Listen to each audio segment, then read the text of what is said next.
하나님 말씀 마태복음 16장 13절부터 20절까지 있는 말씀입니다. 같이 보시겠습니다. 예수께서 빌립보 가이사랴 지방에 이르러 제자들에게 물어 이르시되 사람들이 인자를 누구라 하느냐? 이르되 더러는 세례 요한, 더러는 엘리야, 어떤 이는 예레미야나 선지자 중에 하나라 하나이다. 이르시되 너희는 나를 누구라 하느냐? 시몬 베드로가 대답하여 이르되 주는 그리스도시요 살아계신 하나님의 아들이시니이다. 예수께서 대답하여 이르시되 바요나 시몬아 내가 복이 있도다. 이를 내게 알게 한 이는 혈육이 아니요 하늘에 계신 내 아버지시니라. 또 내가 내게 이르노니 너는 베드로라. 내가 이 반석 위에 내 교회를 세우리니 음부의 권세가 이기지 못하리라. 내가 천국 열쇠를 내게 주리니 내가 땅에서 무엇이든지 매면 하늘에서 매일 것이요 내가 땅에서 무엇이든지 풀면 하늘에서도 풀리리라 하시고 이에 제자들에게 경고하여 이르시되 자기가 그리스도인 것을 아무에게도 이르지 말라 하시니라. 아멘. 우리 찬양합니다. 여호와가 너를 항상 인도하여 메마른 곳에서도 내 영혼을 만족하게 하며 내 뼈를 견고하게 하리니 너는 물된 동산 같겠고 물이 끊어지지 아니하는 샘 같을 것이라. 여호와가 나를 항상 인도하여 메마른 곳에서도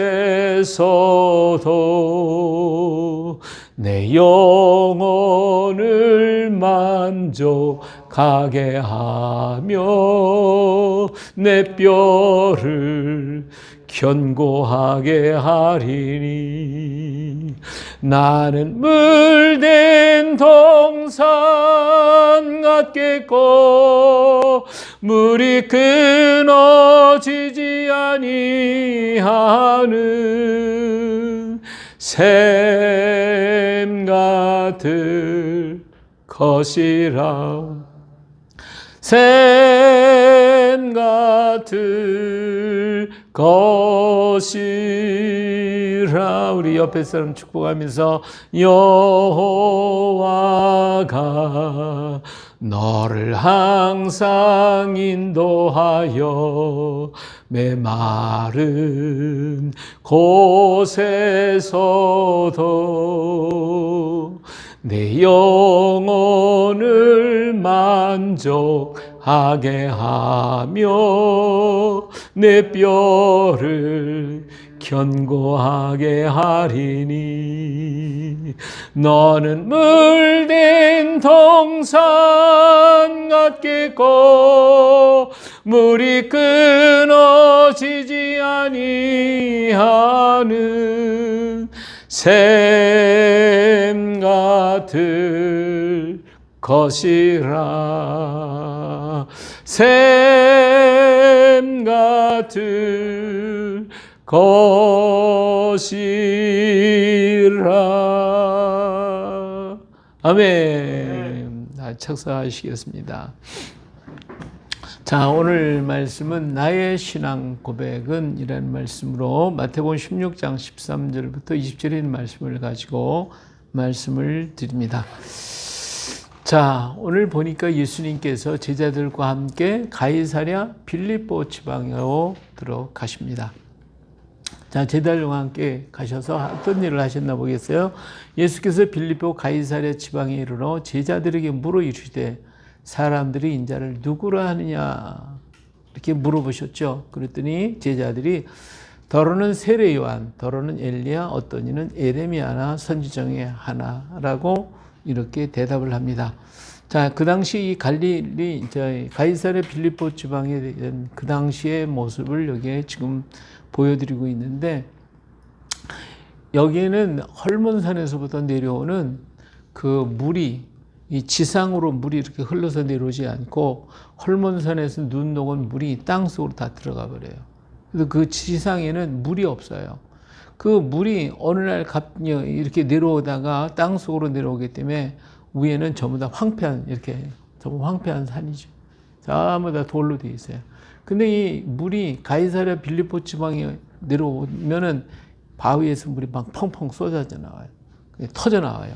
그러니까 아주 신기한 거예요. 땅 위에 물이 없다가 갑자기 물이 막 퍽 터져 나오니까, 야, 여기에 뭐 어떤 신의 역사가 있는 거 아닌가라고 하는 그런 생각들이 많이 있어가지고, 헤롯 왕이 이 빌립보 지방에다가 그 가이사 로마 황제의 신전을 이렇게 짓었어요. 신전을 짓고 하얀 대리석으로 신전을 짓고 황제신을 여기다 모셨어요. 그런가 하면 또 여기는 판신이라고 하는 신이 있는 신전이 있어요. 그리고 여기 각 이런 데마다 전부 다 신들의 사상이 전부 다 들어있어요. 그러니까 이 가이사랴 빌립보 지방에는 하여튼 그 당시 있었던 신들이 다 여기 모여 있어요. 다 여기 와 있어요. 그 중에 제일 큰 신이 여기에 이제 로마 황제의 신과 판신이라는 신전이 굉장히 큰 신전이 있습니다. 근데 예수님께서 어느 날 제자들과 함께 가이사랴 빌립보 지방 가자. 쭉 가서 보시고 다 돌아보시고 난 다음에 그냥 오시면서 갑자기 하시는 말씀이, 사람들이 나를 누구라고 부르느냐 이렇게 물어봐요. 그랬더니 제자들이 다 돌아보고 와서 하는 얘기가, 예수님께 더러는 세례요한, 또 더러는 엘리야, 어떤 이는 에레미야나 선지자 중에 하나라고 얘기합니다. 자, 그러니까 예수님이 다시 한번 물어보요. 그러면 너희는 나를 누구라 하냐? 예. 지금 이렇게 예수님께서 물어보신 때는 아마도 문제가 있었을 거예요. 자, 여기 여러 신들이 있지 않냐. 신들이 다 있는데, 과연 너희들은 이걸 다 봤으니까 나를 누구라고 보느냐. 이렇게 물어보시는 거예요. 그때 베드로가 얘기죠. 예. 주는 그리스도시요 살아계신 하나님의 아들이십니다. 이렇게 말하니까 예수님이 얼마나 기쁘시겠어요. 예? 이 가이사랴 빌립보 이렇게 수없이 많은 이런 우상들이 있고 막 그런 거기에서 이들을 보고 거기 신에 대한 어떤 얘기를 하는 것이 아니라 예수님을 대해서 주는 그리스도시요 살아계신 하나님의 아들이십니다. 이렇게 얘기를 하니까 예수님께서 너무너무 기뻐하시는 거예요. 정말 기뻐하셨어요. 그래서 하신 말씀이, 예수님께서 이러죠. 바요나 시몬아, 내가 복이 있구나. 이를 내게 알게 하니는 혈육이 아니요 하늘에 계신 내 아버지시니라. 또 내가 내게 이르노니 너는 베드로라. 내가 이 반석의 내 교회를 세우리니 음부의 권세가 이기지 못하리라. 이런 축복을 해주셔요. 그러니까 정말 놀라운 축복을 하게 되죠. 지금 베드로가 천국 열쇠를 가지고 있어요. 내가 천국 열쇠를 내게 주리니 내가 땅에서 무엇이든지 매면 하늘에서도 맬 것이요 내가 땅에서 무엇이든지 풀면 하늘에서도 풀리리라. 그래서 하나님께서 베드로에게 천국 열쇠를 주셨어요. 이거 뭐 엄청난 역사죠. 이렇게 하나님의 큰 역사를 통해서 예수님께서 기뻐하시면서 베드로에게 이제 너 시몬이라는 이름, 인간의 육신의 이름 시몬이라는 이름을 바꿔서 베드로 반석이라고 하는 이름으로 바꿔주겠다. 그래서 이름을 베드로라고 하면서 내가 천국 열쇠를 너에게 주겠다. 이렇게 말씀을 하셨어요. 내가 땅에서 매면 하늘에서 매이고 내가 땅에서 풀면 하늘에서 풀 수 있는 그러한 열쇠를 너에게 주겠다. 천국 열쇠 받은 사람은 베드로 하나밖에 없잖아요. 그러니까 베드로도 얼마나 기뻤겠어요. 자, 여기서 그런데 문제는 뭐냐면 천국 열쇠를 받은 베드로, 그럼 베드로를 통해서 천국 간다는 것이 아니냐 이렇게 얘기 드는 거예요. 베드로가 천국 열쇠가 있으니까 내가 베드로한테 잘 보이면 베드로가 천국 문 열어줄 거 아니에요. 예. 그래서 이것을 가지고 내려온 게 캐톨릭입니다. 캐톨릭은 베드로를 통해서만 천국에 갈 수 있다. 그래서 베드로 성당 만들어 놓고 뭐 굉장히 하죠. 근데 실상은 예수님께서 왜 베드로를 보고 기뻐하면서 천국 열쇠를 준다고 했겠어요? 그 이유는 다른 게 아니라 베드로의 신앙 고백입니다. 이 신앙 고백을 보고 기뻐하신 거예요. 그래서 예수님이 이렇게 시몬아 내가 복이 있도다. 이를 내게 알게 한 이는 혈육이 아니요 하늘에 계신 내 아버지시다. 이런 말을 했기 때문에 하나님께서 천국 열쇠를 얘기하신 것이지 그렇지 않고 베드로 인간 개인에게 하신 것은 절대로 아니다라고 하는 거예요. 그래서 이 천국 열쇠를 천국을 열 수 있는 문은 뭐냐면 바로 이 신앙 고백이 있어야 돼요. 예? 주는 그리스도시요 살아계신 하나님의 아들이십니다. 라고 하는 고백이 있을 때에 이것이 천국에 들어갈 수 있는 열쇠가 되는 거예요. 그렇기 때문에 이 베드로의 신앙 고백은 오늘날도 신학적으로 볼 때에도 굉장히 중요한 것이고 우리 믿는 성도들에게서는 절대적으로 꼭 필요한 무엇을 믿느냐? 바로 예수 그리스도께서 예수님은 그리스도시고 그리고 하나님의 아들이십니다. 라고 하는 것을 믿어야 되는 거예요. 그래야 그 신앙 고백을 통해서 우리가 하늘나라에 갈 수가 있게 되는 거예요. 그래서 예수님이 기뻐하시고 너에게 복이 있다라고 말씀을 하신 것입니다. 자, 그러기 위해서 오늘 우리는 예수님을 주로 받아야 된다. 자, 베드로가 고백했죠. 주는 그리스도시요. 이렇게 얘기를 하죠. 자, 예수님을 인간 예수로만 받아들이는 자에게는 구원이 없어요. 그래서 예수님 물어봤잖아요. 나를 누구라고 하느냐?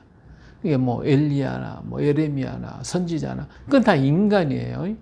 그들이 아무리 큰 일을 했고 위대한 일을 했어도 그들은 인간일 뿐이에요. 그러니까 예수님을 그렇게 보면 그러면 구원이 없어요. 예, 그렇기 때문에 베드로의 고백이 뭐냐? 주라고 받아들여요. 주님입니다. 다시 말하면 예수님을 주, 곧 하나님으로 어떻게 받아들여야 돼요. 예수님을 선지자의 한 사람, 예레미야나 엘리야 같은 능력이 많은 그런 선지자의 한 사람을 받는 사람은 구원이 없어요. 근데 예수님을 누구로 받아야 돼요? 하나님으로 받아들여야 해요. 그러니까 예수님은 인간인 동시에 하나님이시다고 하는 여기에 대해서 분명한 답이 있어야 돼요. 예수님은 인간으로 오셨지만 하나님이십니다. 라고 하는 거죠.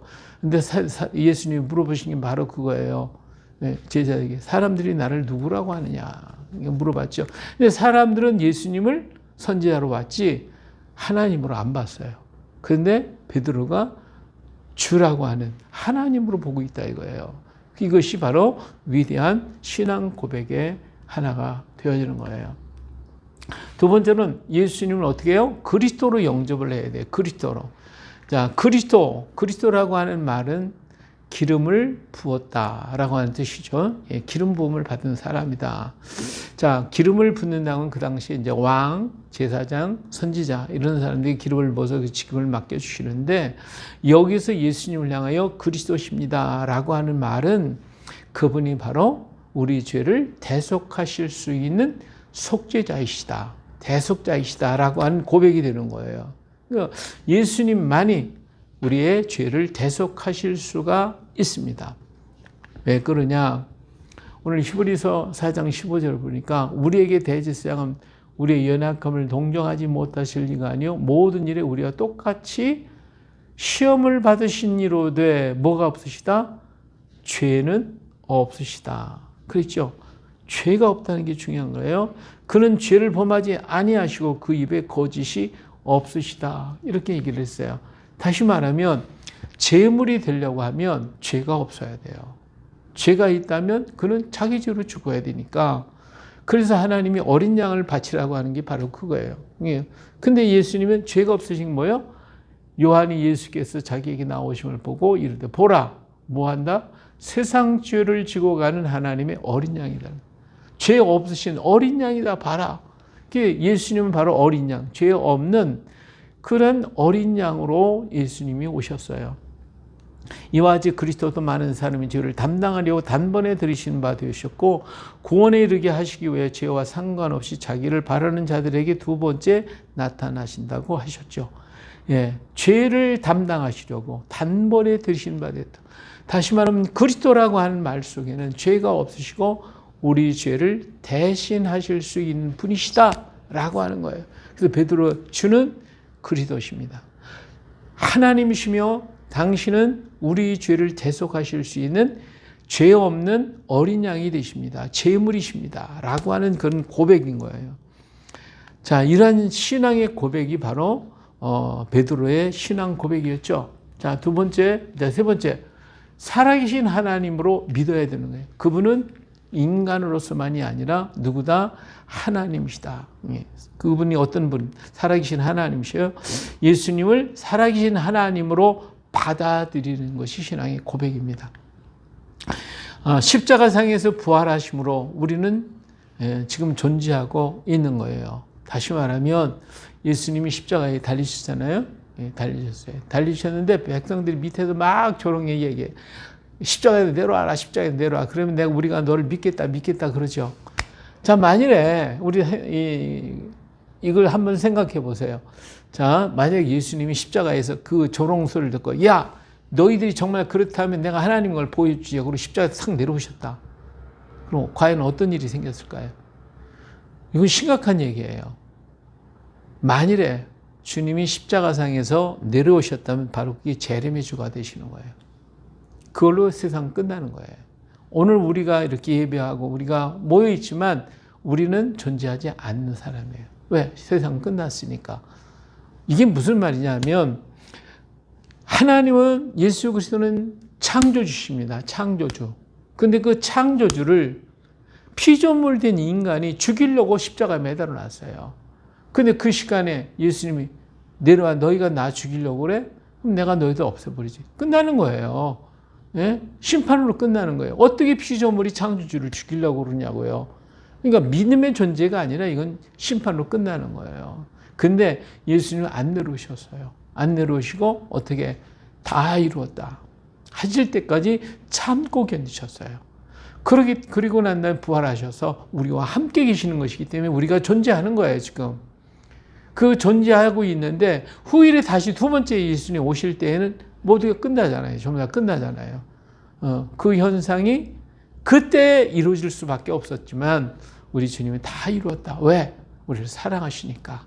우리를 멸하시지 아니하고 기다리신다는 거예요. 돌아오기를 기다리시고 사랑의 대상을 다시 회복하시기 위해서 우리 주님은 다 이루었다 할 때까지 그 모든 고난과 고통을 다 참으시고 그리고 운명하셔서 우리의 죄를 다 대속해 주신 거예요.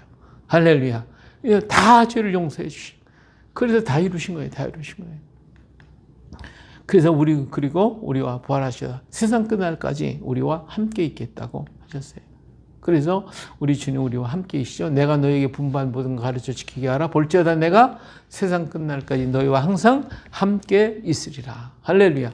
예, 하나님이 지금 우리와 함께 계시는 거예요.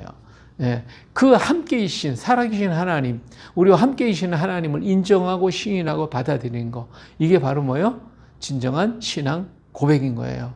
그러니까 베드로의 신앙 고백은 주는 그리스도시요 살아계신 하나님의 아들이십니다. 이 전체가 완벽한 신앙의 고백인 거예요. 그것이 바로 하늘나라에 들어갈 수 있는 자격이 되는 것이죠. 자, 이 신앙 고백이 바로 천국문을 여는 열쇠입니다. 베드로의 신앙 고백.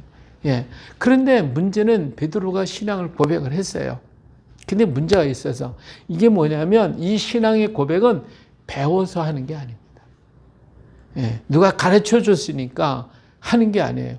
이 신앙의 고백은 내가 해야 되는 거예요. 내 자신이 진실로 해야 되는 거예요. 근데 베드로가 주는 그리스도 살아계신 하나님의 아들이시며 이런 철저한 신앙의 고백을 했는데도 불구하고 예수님은 세 번을 부인하잖아요. 왜 그런 부인을 했을까? 이런 그 귀중한 신앙의 고백을 했는데 왜 부인했을까? 그 이유는 예수님께서 그러지요. 이것을 내게 알게 한 이는 아버지시다. 지금 성령의 감동을 받아서 잠깐 동안에 이 배움을 통해 가지고 고백을 한 것이지 진정 자기 속에서 우러나는 고백이 아니었다라고 하는 거예요. 그것이 내 안에서 이루어져야 되는데 이루어지지 않았다라는 거예요. 그런데 이 고백이 실천이 진짜 이루어진 게 뭐냐면 오순절날 신앙 고백이에요. 오순절에 진정 고백을 하게 되는 거예요. 그렇기 때문에 그때는 베드로가 오순절에 성령 충만 받고 은혜에 너무 감격해서 그가 순교할 때마다 나는 지금까지 주님 고백을 이렇게 주님 앞에 을 부인하고 못된 짓 많이 했는데 내가 어떻게 바로 예수님처럼 십자가에 죽을 수 있습니까? 나는 거꾸로 가겠습니다. 그렇게 할 수 있었던 것은 바로 그 속에서 이런 신앙의 고백이 터져 나왔기 때문에 가능했던 거예요. 그렇기 때문에 오늘 나의 신앙 고백은 과연 어떤 것이냐? 이런 신앙의 고백을 하고 있는가라고 하는 것이죠. 근데 오늘 우리는 그런 신앙의 고백을 한 사람이 있어요. 바로 사도 도마예요. 도마가 예수님을 만나가지고 나 만져봐야 돼, 봐야 돼요 이렇게 얘기했잖아요. 그리고 난 다음에 그는 그 자리에 딱 엎드려서 하는 얘기가 나의 주 나의 하나님이십니다. 이 고백을 했어요. 이 고백을 한 뒤에 그는 한 번도 뒤돌아본 적 없이 끝까지 나의 주 나의 하나님을 위해서 일생을 바치고 72년 인도에 순교하기까지 변함없이 그 얘기를 갈 수 있었어요. 베드로는 고백을 했어도 이건 하나님께로부터 성령의 감동을 통해서 잠깐 동안에 한 것이었기 때문에 그 속에서 나온 것이 아니라서 어때요? 부인해. 3번씩이나 부인하고. 그렇지만 도마는 자기 속에서 우러나온 신앙의 고백이었어요. 그렇기 때문에 그는 절대로 뒤돌아본 적이 없어요. 끝까지 간 거예요. 그런 거로 오늘 우리가 베드로의 신앙의 고백, 그 신앙의 내용은 우리가 가져야 되겠지만 베드로처럼 배워서 교회에서 세례문답 하려고 그러니까 그 배워가지고 하는 신앙 고백 이건 아니죠. 이런 신앙 고백은 안 돼요. 우리는 진정한 고백이 어떤 고백? 도마 같은 신앙의 고백이 있어야 돼요. 정말 주는 나의 주, 나의 하나님이 되십니다. 이런 신앙의 고백, 진실한 신앙의 고백이 오늘 우리에게 있어야 한다는 거예요. 오늘처럼 세상이 너무나도 황량해지고 수없이 많은 악한 흉악의 결박들이 우리를 얽매이고 협박하고 공갈하고 덤벼들 때에 오늘 우리는 어떤 신앙 고백을 가지고 살아야 할 것이냐. 베드로처럼 배워가지고 누가 얘기하니까 그렇게 믿는 신앙 고백이 아니고 도마처럼 진정한 신앙의 고백을 할 때에 도마는 한 번도 뒤돌아보지 않고 그 믿음을 의지하고 끝까지 땅까지 주님 명령 실천하기 위해서 땅까지 우리 이 나라에까지 와서 그는 복음을 전했을 뿐만 아니라 순교자적인 신앙을 가지고 그는 불모지의 땅에 들어가서 복음을 증거하고 전하는 순교자의 신앙을 갖고 걸어왔다 그 말이에요. 오늘 시대에 바로 이러한 도마의 신앙 고백, 그런 신앙 고백이 우리에게 있어야 할 줄 압니다. 그래야 오늘 우리 세계를 향하여 온 땅을 향하여 이 복음을 들고 나아가 마지막 때에 다시 오실 예수님을 영접할 수 있는 길을 만들어주는 우리도 천국 열쇠를 소유한 그런 백성이 될 수가 있게 될 것입니다. 이러한 믿음의 신앙의 고백이 나의 신앙 고백, 오늘 우리의 신앙 고백 되어지시기를 예수님의 이름으로 축복합니다. 할렐루야. 은혜로우신 아버지 하나님, 수없이 많은 악한 사상들이 오늘 우리를 주장하고 있고 협박과 공갈들이 우리를 위협하고 있습니다. 이 순간에 우리는 베드로처럼 두려워서 나는 예수를 모른다고 그렇게 말할까 두렵습니다. 오늘 우리에게 진정한 도마와 같은 신앙의 고백을 할 수 있게 하옵소서. 어떤 두려움 앞에서 어떤 죽음 앞에서도 두려워하지 아니하고 그리고 끝까지 달려갈 수 있는 순교자적인 신앙의 고백. 베드로가 진정 고백하고 난 다음에 나는 거꾸로 가겠습니다. 그렇게 말할 수 있는 담대한 그런 고백들이 오늘 우리에게 있어야 할 줄로 믿습니다. 아버지 하나님, 우리의 성령의 충만함을 주셔서 오늘 이 시대 속에 이러한 고백을 가지고 세상을 향하여 나아가게 하시고 우리를 향하여 협박하고 공갈하는 수없이 많은 악한 사상들을 쳐 이길 수 있는 믿음과 용기와 능력을 허락하여 주시옵소서. 마지막 때에 남조가 여기에 부어주려 있는 성령의 충만한 역사가 오늘 우리 속에 차고 넘쳐나서 이 고백을 늘 하면서 주님께 더 가까이 다가가는 저희가 되게 하여 주옵소서. 우리를 사랑하시는 예수님의 이름으로 기도합니다. 아멘.